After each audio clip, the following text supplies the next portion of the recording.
All right, here we are, V7 football count with my man. V7 elite playmakers. There you go. Yeah, Give it to him. Give it to him. So let's talk about the football count first and foremost. What made you want to start doing football counts, Mike? At the end of the day, man, it's all about the next generation of athletes.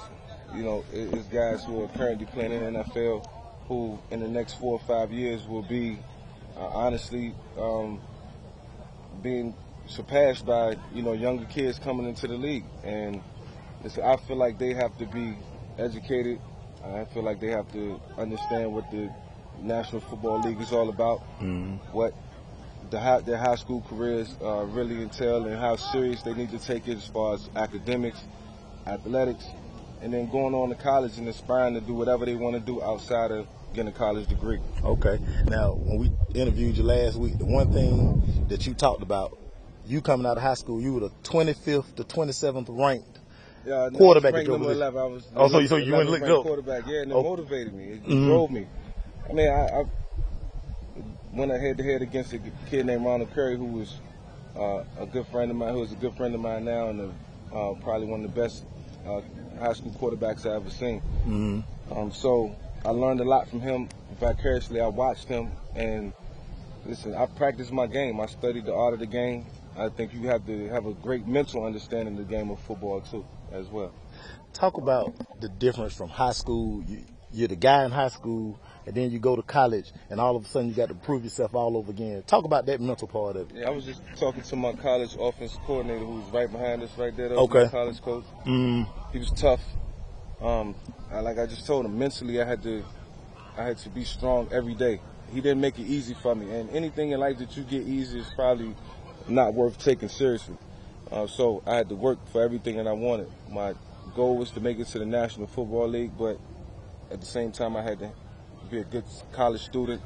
I had to be accountable. I had to be responsible. I had to grow into a young leader, and that's what the structured program at Virginia Tech taught me. All right, we got a kid here, Malik, who enrolled early. Malik looked good. Yeah, enrolled early. Yeah. Played in the state championship. Enrolled early. So he got an advantage. Yeah. Would you have done something like that if you had the chance to? Absolutely, if I could have. But it's a testament to him and, you know, the people around him, I think, who encouraged that decision. I'm sure that he didn't make that decision by himself, and it's just going to give him a head start. He's going to be able to, you know, obtain certain things that if he didn't make that commitment, he wouldn't have been able to. A lot of 3, 4, 5-star kids behind you. Yeah. What advice would you give these guys again? Because when they go to college, I mean, the star's gone. Yeah, look, they start all over, and I think they all understand that. If they don't, then, you know, at some point they will. You know, because when you walk into a college program, it's guys that are ahead of you. Either you're going to be better than them, you can surpass them, or you know, in time you will work to get to that moment. So, listen, hard work is everything, and if you think just because you're coming out of high school that, you know, things are going to be given to you, then you did wrong. But I don't think they think like that. I think they're going to college with a purpose, and it's first and foremost to graduate.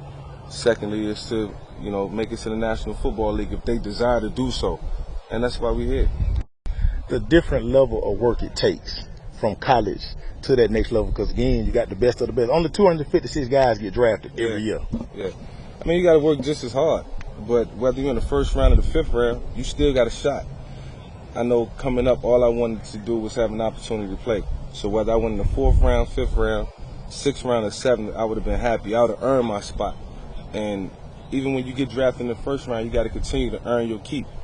Just because you get a big contract, that contract won't take you, you know, 12 to 13 years into your life. You got to understand, you know, the lifestyle that you may live and how important it is to continue to succeed. Coming home, you in the A. Yeah. What it's been like since you've been home? Yeah, it's been great, man. It's just always a warm reception in the city. The people always let me know that, or reassure me that I'm more than welcome to the city anytime. That they appreciate what, you know, I brought to the table for 6 years.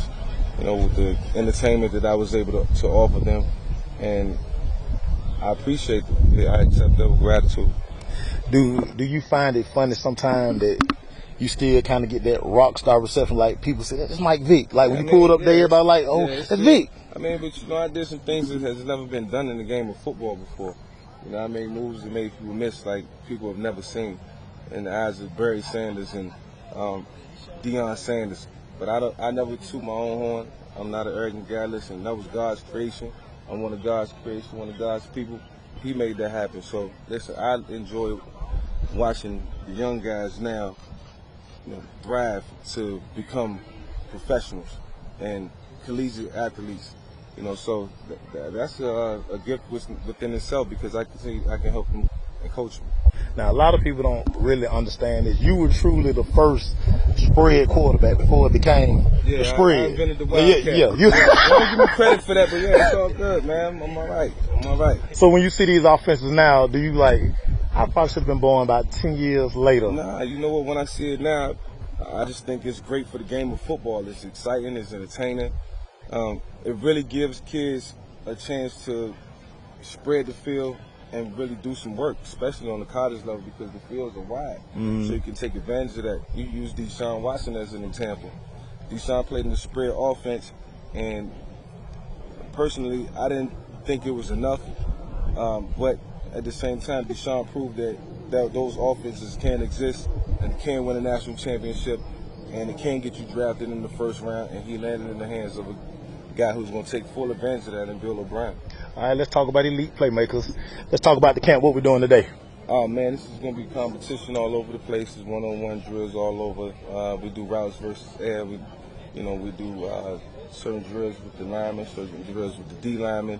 Quarterbacks, I have them will work, routes versus air. I'm just checking out technique fundamentals, man, and bringing the competition. For all of these great athletes that we have behind us, advice you got for these guys? Keep working, man. When I walked up, I told them they all look good. They all look like they're in great shape, tip top. They already understand that hard work is going to get you by. And, just look at their attitudes, look at their faces. They understand what this game is all about. It's a serious game. It's a beautiful game. We love it. That's why we're here.